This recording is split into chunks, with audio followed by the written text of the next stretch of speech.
नमस्कार सज्यू डेपुटी गवर्नरज्यूहरू, सञ्चालक समितिका सदस्यज्यूहरू, नेपाल राष्ट्र बैंकका मेरा सहयोगी कार्यकारी निर्देशक साथीहरू, टेलिभिजन मार्फत प्रत्यक्ष रूपमा हेरिरहनुभएका समस्त आदरणीय दर्शकवृन्दहरू र मिडियाका साथीहरू, आदरणीय महिला तथा सदनवृन्द।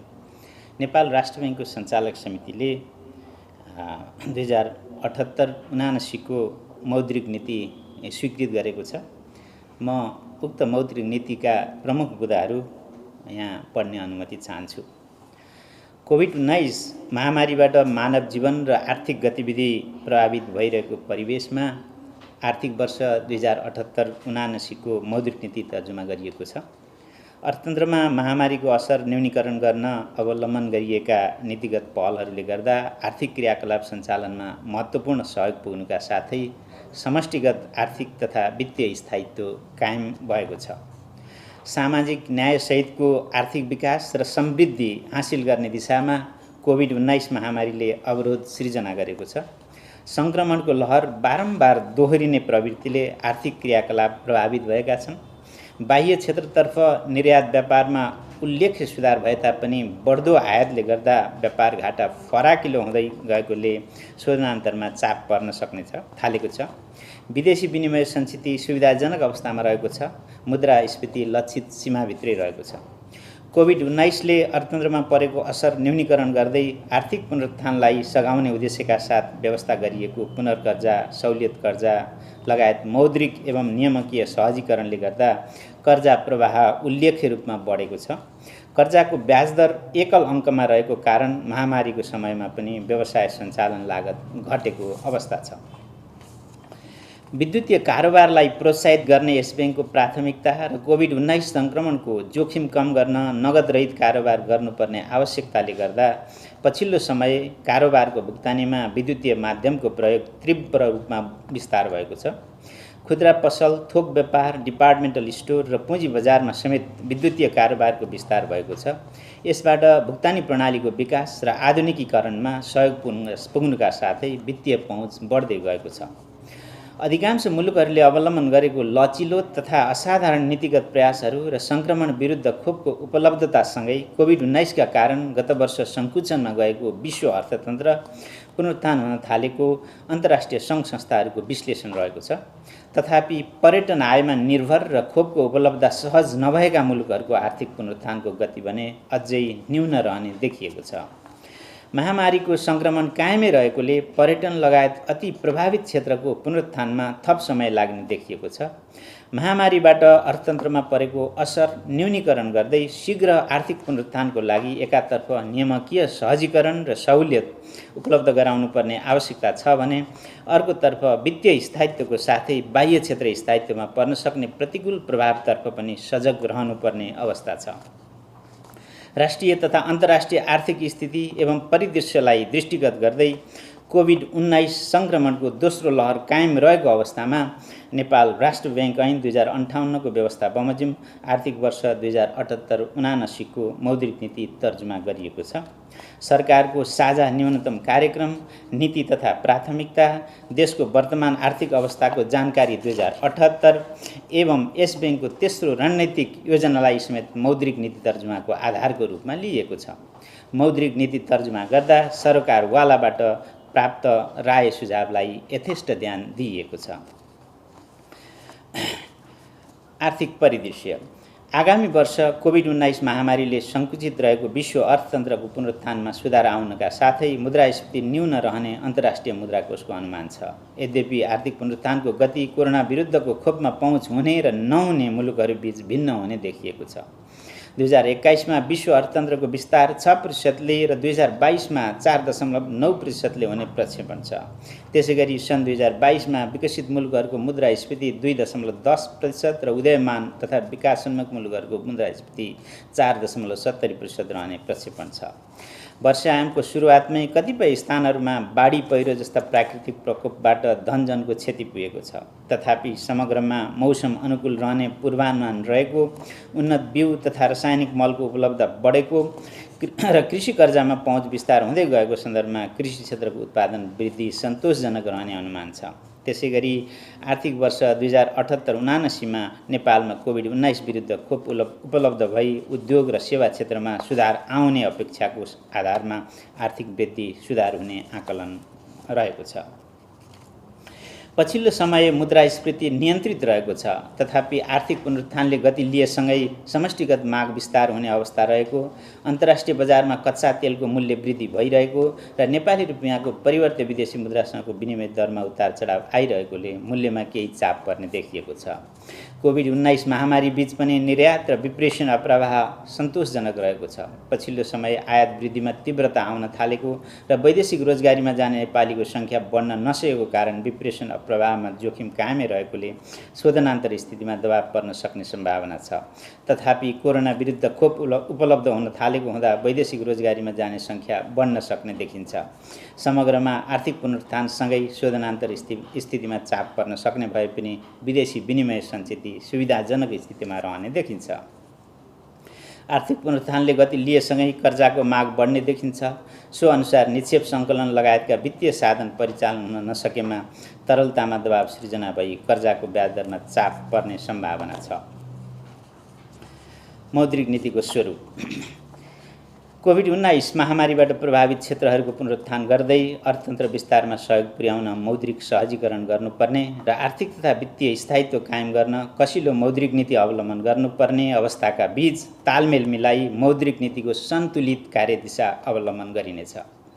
मूल्य तथा बाह्य क्षेत्र स्थायित्वमा पर्न सक्ने दबावतर्फ सजग रहँदै मौद्रिक नीतिको एङ्करको रूपमा रहेको विद्यमान स्थिर विनिमय दर पद्धतिलाई कायम राख्दै समष्टिगत आर्थिक स्थितिका आधारमा मौद्रिक व्यवस्थापन गरिनेछ। वित्तीय स्रोत परिचालनको दायरा फराकिलो बनाउँदै उपलब्ध वित्तीय साधनलाई उत्पादन अभिवृद्धि, रोजगारी सृजना, उद्यमशीलता विकास र दिगो तथा समावेशी आर्थिक विकास हासिल गर्नेतर्फ परिलक्षित गरिनेछ। ब्याजदर करिडरको प्रभावकारी कार्यान्वयन मार्फत ब्याजदर स्थायित्व कायम हुने गरी तरलता व्यवस्थापन गरिनेछ। वित्तीय क्षेत्रको विकास र स्थायित्वका लागि बैंक तथा वित्तीय संस्थाहरूमा सुशासन प्रवर्धन तथा सुदृढीकरण गरी वित्तीय मध्यस्थताको कार्यलाई कुशल र प्रभावकारी बनाइनेछ। भुक्तानी कारोबारमा विद्युतीय माध्यमको प्रयोगलाई प्रवर्धन गरी नगद कारोबार न्यूनीकरण गर्दै लगिनेछ। वित्तीय पूर्वाधारको विकास र वित्तीय साक्षरता अभिवृद्धि मार्फत वित्तीय पहुँच तथा वित्तीय समावेशीकरण प्रवर्धन गरिनेछ। आर्थिक तथा मौद्रिक लक्ष्यहरू। आर्थिक वर्ष 2078-79 मा उपभोक्ता मुद्रास्फीति औसत 6.50% भित्र सीमित राख्नुका साथै आर्थिक पुनरुत्थानलाई प्राथमिकता दिँदै अर्थतन्त्र विस्तारमा सहयोग पुग्ने गरी तरलता व्यवस्थापन गरिनेछ। आर्थिक वर्ष 2078-79 मा कम्तीमा 7 महिनाको वस्तु तथा सेवा आयात धान्न पर्याप्त विदेशी विनिमय सञ्चित कायम हुने गरी मौद्रिक तथा बाह्य क्षेत्र व्यवस्थापन गरिनेछ। प्रचलित मूल्यको कुल गार्हस्थ उत्पादनलाई मौद्रिक प्रक्षेपणको आधारको रूपमा लिई आर्थिक वर्ष 2078-79 मा विस्तृत मुद्रा प्रदायको विस्तार 18% र निजी क्षेत्रतर्फको कर्जा विस्तार 19% हुने प्रक्षेपण रहेको छ। सञ्चालन लक्ष्य तथा उपकरणहरू। बैंक तथा वित्तीय संस्थाले कायम गर्नुपर्ने अनिवार्य नगद अनुपात 3% को विद्यमान व्यवस्थालाई यथावत राखिएको छ। बैंक तथा वित्तीय संस्थाले अन्तिम ऋणदाता सुविधाको रूपमा उपयोग गर्ने बैंक दरलाई 5% मा यथावत राखिएको छ। ब्याजदर करिडरको माथिल्लो सीमाको रूपमा रहेको स्थायी तरलता सुविधा दर 5% लाई यथावत राखिएको छ। करिडरको तल्लो सीमाको रूपमा रहेको निक्षेप सङ्कलन दरलाई 1% बाट वृद्धि गरी 2% र नीतिगत दरको रूपमा रहेको रिपो दरलाई 3% बाट वृद्धि गरी 3.50% कायम गरिनेछ। खुल्ला बजार कारोबारलाई थप सक्रिय बनाई ब्याजदर करिडरको व्यवस्थालाई प्रभावकारी बनाइनेछ। वाणिज्य बैंक, विकास बैंक र वित्त कम्पनीले कायम गर्नुपर्ने विद्यमान वैधानिक तरलता अनुपात क्रमशः 10%, 8% र 7% लाई यथावत कायम राखिएको छ। स्रोत परिचालन। वाणिज्य बैंकहरूका अतिरिक्त राष्ट्रिय स्तरका विकास बैंक, वित्त कम्पनी र थोक कारोबार गर्ने लघुवित्त वित्तीय संस्थाहरूले समेत आफ्नो चुक्ता पुँजीको 25% ऋणपत्र जारी गर्ने व्यवस्था मिलाइनेछ। कृषि र ऊर्जा क्षेत्रको विकासमा दीर्घकालीन साधन परिचालन गर्ने उद्देश्यले कार्यान्वयनमा ल्याएको कृषि र ऊर्जा ऋणपत्र सम्बन्धी विद्यमान व्यवस्थालाई निरन्तरता दिइनेछ। वैदेशिक रोजगारीमा रहेका नेपालीको विप्रेसन ब्याङ्किङ प्रणाली मार्फत भित्र्याउन र बचत गर्न प्रोत्साहित गर्ने उद्देश्यले ब्याङ्किङ प्रणालीबाट प्राप्त हुने विप्रेसन रकम ब्याङ्क तथा वित्तीय संस्थाहरूमा जम्मा गरेमा न्यूनतम 1% बिन्दु थप ब्याज पाउने व्यवस्था मिलाइनेछ।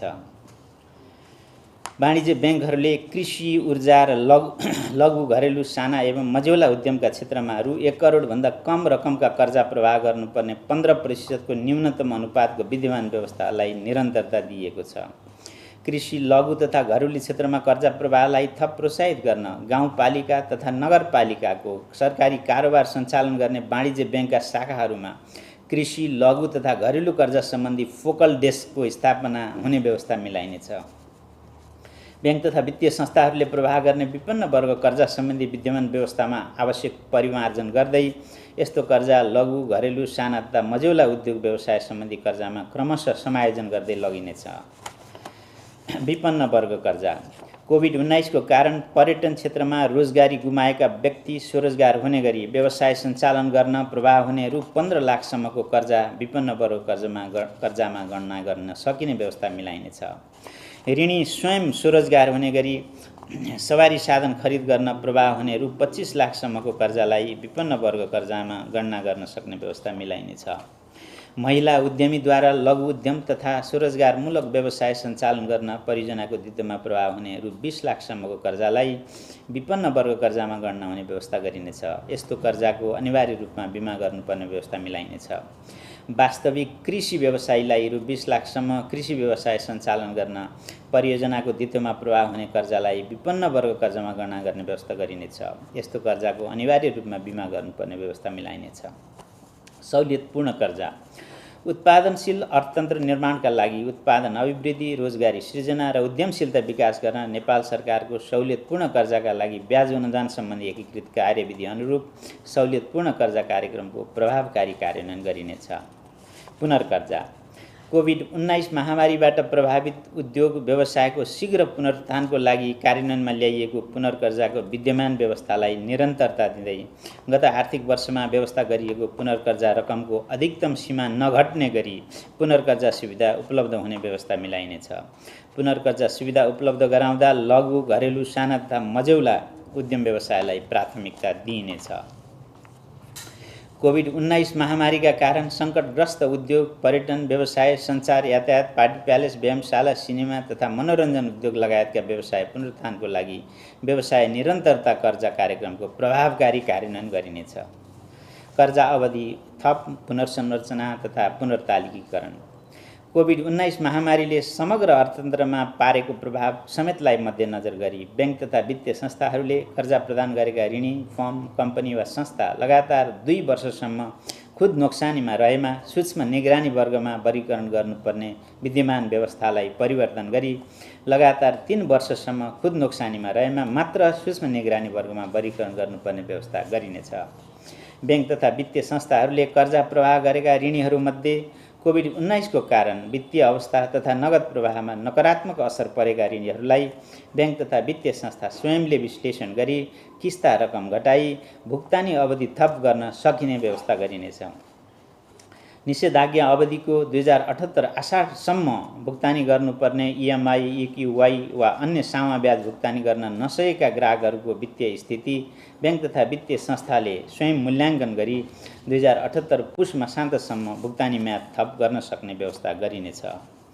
कोभिड-19 महामारीबाट अति प्रभावित क्षेत्रमध्ये होटल, ट्राभल, ट्रेकिङ र हवाई सेवा लगायतका बाह्य पर्यटकमा निर्भर रहनुपर्ने व्यवसायी ऋणीको हकमा अन्तर्राष्ट्रिय भ्रमण सहज भई यथेष्ट रूपमा पर्यटकको आगमन हुने अवस्था नदेखिएको हुँदा त्यस्ता ऋणीको वित्तीय अवस्था विश्लेषण गरी आवश्यकता अनुसार 2079 आषाढ मसान्तसम्म पाक्ने ब्याज छुट्टै हिसाबमा राख्ने व्यवस्था गरिनेछ। यस्तो रकममा थप हर्जना र पेनल ब्याज नलाग्ने व्यवस्था मिलाइनेछ।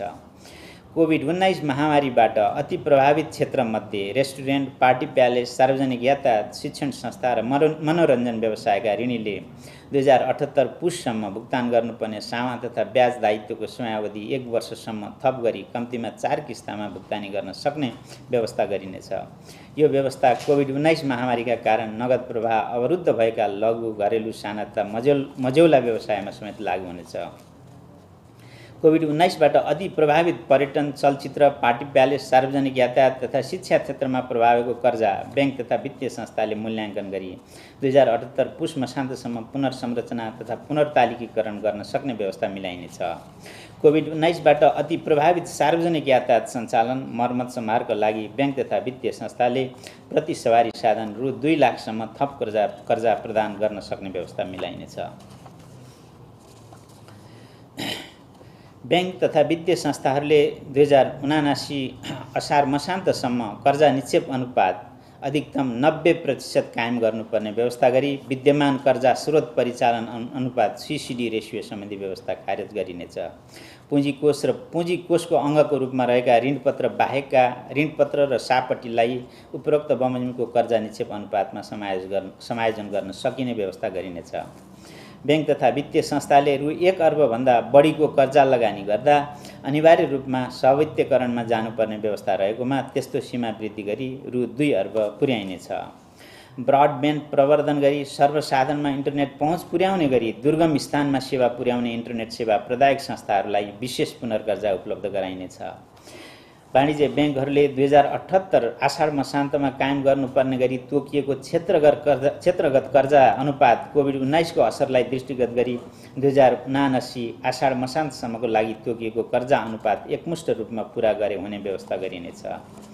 ब्याज पुँजीकरण गर्न यस ब्याङ्कबाट पूर्व स्वीकृति प्राप्त ग्रेस अवधिमा रहेका निर्माणाधीन आयोजनामा प्रभावित कर्जाको 2079 आषाढ मसान्तसम्म पाएको ब्याज पुँजीकरण गर्न सकिने व्यवस्था गरिनेछ। फलफुल, मसला, जडीबुटी लगायतका दीर्घकालीन कृषि परियोजनामा प्रवाह हुने कर्जाको ग्रेस अवधिमा पाकेको ब्याजलाई बैंक तथा वित्तीय संस्थाले पुँजीकरण गर्न सक्ने व्यवस्था मिलाइनेछ। नेपाल सरकारबाट महामारी जन्य रोगको उपचारको लागि मान्यता प्राप्त खोप उत्पादन गर्ने उद्योग स्थापना गर्न बैंक तथा वित्तीय संस्थाहरूबाट आधार दरमा कर्जा उपलब्ध हुने व्यवस्था मिलाइनेछ। बैंक तथा वित्तीय संस्थाहरूबाट सेयर धितोमा प्रवाह हुने मार्जिन प्रकृतिको कर्जामा तोकिएको विद्यमान कर्जा धितो मूल्य अनुपात यथावत कायम गरिएको छ।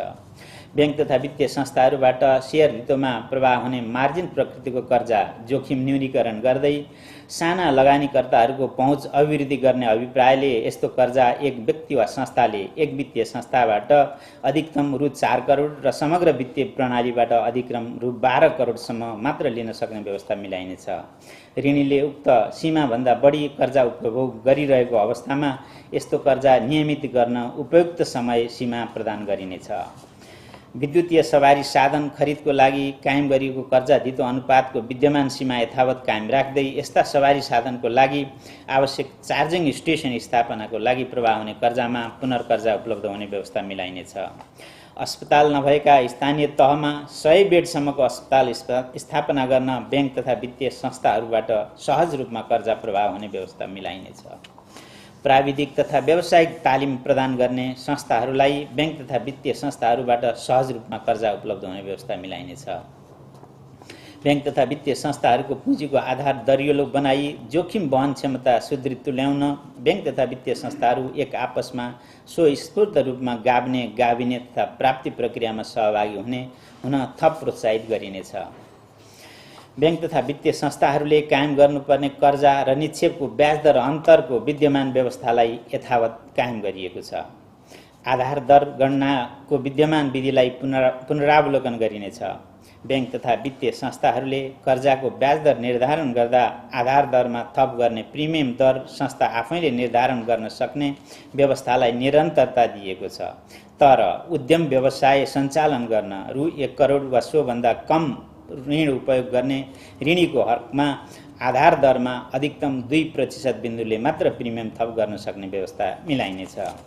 बैंक तथा वित्तीय संस्थाहरूले प्रवाह गर्ने अधिविकर्ष कर्जा लगायत चालु पुँजी कर्जालाई थप पारदर्शी तथा प्रभावकारी बनाउन चालु पुँजी कर्जा सम्बन्धी मार्गदर्शन जारी गरिनेछ।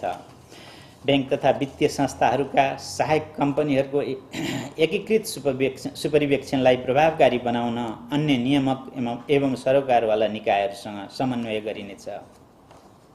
बचत तथा ऋण सहकारी संस्थाहरूको नियामकीय निकायहरूको नियमन तथा सुपरिवेक्षण क्षमता अभिवृद्धि गर्न आवश्यकता अनुसार नीतिगत समन्वय र प्राविधिक सहायता उपलब्ध गराइनेछ। बैंक तथा वित्तीय संस्थाले ग्राहकलाई कालो सूचीमा राख्ने विद्यमान व्यवस्था पुनरावलोकन गरिनेछ। बैंक तथा वित्तीय संस्थाहरूको संस्थागत सामाजिक उत्तरदायित्व खर्च व्यवस्थित गर्न मार्गदर्शन जारी गरिनेछ। ग्राहक पहिचान सम्बन्धी व्यवस्थालाई सरलीकृत गरी प्रविधिमा आधारित ग्राहक पहिचान प्रणाली ई-केवाइसी विकास गरिनेछ। लघुवित्त सम्बन्धी व्यवस्था थोक कर्जा प्रदायक लघुवित्त वित्तीय संस्था र खुद्रा कारोबार गर्ने लघुवित्त वित्तीय संस्था बीच समेत एक आपसमा गाभ्ने गाभिने तथा प्राप्ति प्रक्रियामा सहभागी भई एकीकृत भएमा खुद्रा कारोबार गर्ने लघुवित्त वित्तीय संस्थाको रूपमा कार्य गर्न सक्ने व्यवस्था गरिनेछ। भुक्तानी प्रणाली आर्थिक वर्ष 2079-80 लाई विद्युतीय भुक्तानी कारोबार प्रवर्धन वर्षको रूपमा मनाउन चालु आर्थिक वर्ष आवश्यक पूर्वाधारको विकास र चेतना अभिवृद्धिमा जोड दिइनेछ। विद्युतीय भुक्तानीका उपकरणहरू बीच अन्तर आबद्धता कायम गर्दै नेपालभित्र हुने भुक्तानी कारोबारहरूको राफसाफ तथा अभिलेखीकरण गर्न र नेपालको आफ्नै भुक्तानी कार्ड प्रयोगमा ल्याउन राष्ट्रिय भुक्तानी स्विच स्थापनाको कार्य सम्पन्न गरिनेछ। विद्युतीय भुक्तानी प्रणालीको समग्र इकोसिस्टमको विकास र प्रवर्धनमा लगानी गर्ने भुक्तानी सेवा प्रदायक तथा भुक्तानी प्रणाली सञ्चालक र सञ्चार सेवा प्रदायक संस्थाहरूलाई विशेष पुनर्कर्जा उपलब्ध गराउने व्यवस्था गरिनेछ। विद्युतीय भुक्तानी कारोबारको प्रवर्धनका लागि विभिन्न माध्यमहरूबाट हुने भुक्तानी कारोबारको सीमा पुनरावलोकन गरिनेछ। विद्युतीय भुक्तानी कारोबारमा लाग्ने शुल्कलाई उपयुक्त स्तरमा कायम गर्न नीतिगत व्यवस्था गरिनेछ। नेपाल सरकारले प्राप्त गर्ने राजस्व र सबै प्रकारका भुक्तानी बैंकिङ तथा विद्युतीय भुक्तानीको माध्यमबाट गर्ने व्यवस्थाको लागि आवश्यक सहजीकरण गरिनेछ। सरकारी कारोबार गर्ने बैंक शाखाहरूले विद्युतीय भुक्तानीका उपायहरू अवलम्बन गरी सामाजिक सुरक्षा भत्ता सम्बन्धित व्यक्तिले सजिलै प्राप्त गर्न सक्ने व्यवस्था मिलाइनेछ। भुक्तानी सेवा प्रदायक र भुक्तानी प्रणाली सञ्चालक संस्थाहरूले 2078 आषाढ मसान्तसम्म गर्नुपर्ने न्यूनतम कारोबार र पुर्याउनुपर्ने ग्राहक सङ्ख्या कोभिड-19 सङ्क्रमणलाई दृष्टिगत गरी 2079 आषाढ मसान्तसम्म पुर्याउनुपर्ने गरी समय थप गरिएको छ। भुक्तानी सेवा प्रदायक तथा भुक्तानी प्रणाली सञ्चालक संस्थाहरूको कारोबारको दायरा बढाई लघुवित्त वित्तीय संस्था र सहकारीका ग्राहक समक्ष समेत विद्युतीय भुक्तानी सेवा पुर्याउन प्रोत्साहित गरिनेछ। साथै नगद कारोबारको विद्यमान सीमालाई बचत तथा ऋण सहकारी संस्थामा समेत प्रभावकारी कार्यान्वयन गर्न आवश्यक समन्वय गरिनेछ। बैंक तथा वित्तीय संस्थाहरूमा कर्जाको आवेदनदेखि स्वीकृति गर्ने सम्मको प्रक्रियालाई विद्युतीय माध्यमबाट हुने व्यवस्थाका लागि सहजीकरण गर्न डिजिटल कर्जा मार्गदर्शन तर्जुमा गरी कार्यान्वयनमा ल्याइनेछ। विश्वमा विद्युतीय मुद्राको प्रयोग तथा सम्भाव्यता अध्ययन भइरहेको सन्दर्भमा नेपालमा समेत केन्द्रीय बैंक विद्युतीय मुद्रा अर्थात् सेन्ट्रल बैंक डिजिटल करेन्सीको सम्भाव्यता अध्ययन गरिनेछ। लघु, साना र घरेलु उद्यम तथा स्टार्टअप प्रवर्धन गर्न डिजिटल बैंकिङको अवधारणा तथा भुक्तानी प्रदायक संस्थाहरूले निश्चित रकमसम्मको लघु कर्जा उपलब्ध गराउन सक्ने व्यवस्थाका सम्बन्धमा आवश्यक अध्ययन गरिनेछ। बैंक तथा वित्तीय संस्थाहरू बाहेकका भुक्तानी सेवा प्रदायक र भुक्तानी प्रणाली सञ्चालक संस्थाहरूले निश्चित सीमाभन्दा बढीको कारोबार र शङ्कास्पद कारोबारको विवरण वित्तीय जानकारी इकाइमा उपलब्ध गराउनु पर्ने व्यवस्था मिलाइनेछ। विदेशी विनिमय नेपाली संस्था निकायहरूले सेवा सम्झौता गरी विदेशबाट लिने सेवा आयात बापतको भुक्तानीका लागि वाणिज्य बैंकहरूले प्रदान गर्न सक्ने सटै सुविधामा आवश्यक पुनरावलोकन गरिनेछ। हवाई सेवा प्रदायक संस्थाले तोकिएका कागजातहरूको आधारमा अमेरिकी डलर 25,000 वा सो बराबरको सेवा खरिदको लागि वाणिज्य बैंकबाट विदेशी मुद्रा सटै सुविधा उपलब्ध हुने व्यवस्था मिलाइनेछ। राष्ट्रिय प्राथमिकता प्राप्त आयोजनाहरूले सेवा लिए बापत विदेशी संस्थालाई गर्नुपर्ने भुक्तानी तोकिएका कागजातको आधारमा वाणिज्य बैंकहरूबाट सोझै गर्न सक्ने व्यवस्था मिलाइनेछ। भारतबाट परिवर्तित विदेशी मुद्रामा आयात गरिने औद्योगिक कच्चा पदार्थ तथा मेसिनरी लगायतका वस्तुहरूको विद्यमान सूची पुनरावलोकन गरी आवश्यक समायोजन गरिनेछ। मनी चेन्जर, विप्रेषक company, hotel, travel, trekking, cargo, airlines लगायतका यस बैंकबाट विदेशी मुद्रा कारोबार गर्न स्वीकृति पाएका संस्थाहरूको विदेशी मुद्रा कारोबार अनुमति पत्र 2079 आषाढसम्म नवीकरण गर्दा शुल्क नलाग्ने व्यवस्था गरिनेछ। विभिन्न फर्म, कम्पनी तथा संस्थाको एप्लिकेसन तथा सफ्टवेयर खरिद र अनलाइन विज्ञापन लगायतका सेवा आयात बापतको विदेशी मुद्रा भुक्तानी सम्बन्धित नियामक निकायको अथवा सरकारवाला निकायसँग समन्वय गरी थप व्यवस्थित गरिनेछ। विप्रेषण सेवा प्रदायक कम्पनीहरूलाई थप सुदृढीकरण गर्न एक आपसमा गाभिन तथा प्राप्तिमा सहभागी हुन आवश्यक व्यवस्था मिलाइनेछ।